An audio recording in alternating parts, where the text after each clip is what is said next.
Aloha nui kākou. He kāna wai kēia I ulu mai ai ke kahi o na papahana hoʻona au I kaika loa ma Hawaiʻi, a ua lohe I aku nei no ko ke kai aulu mau manaʻo no kona hoʻo mau ia.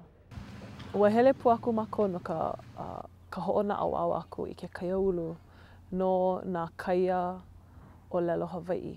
O ka waiwai o ia ka ʻike e ola ana, ka maopopo e ola ana ka kako ʻōlelo.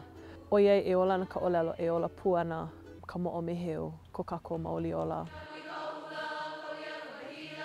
Makemake e hoʻomaopopo aku I ia poʻe o iai he mea waiwai pono pu e kako o kālā ia. Ma o kēia kāna wai e hoʻolako ʻia I nā ʻano papahana like ʻole he mau miliona kālā o ka makahiki ma luna o ka pahu hopu o ka hoʻoikaika kiʻina hoʻonaʻauao no ka Hawaiʻi. O kēia ka makahiki e hoʻano hou I ai ke kāna wai pekelala. The most important thing really is that policies, federal policies that impact our communities are made by people giving their mana'o. And if the Hawaiian community does not give its mana'o, then decisions will be made without it.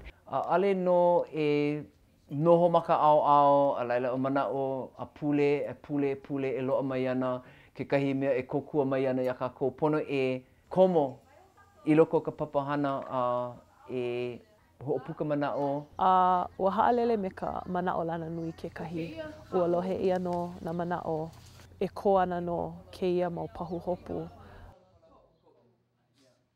E leka aku no I nā lala aha ʻōlelo me kou mau mana'o no kēia kāna wai koʻikoʻi. Aloha.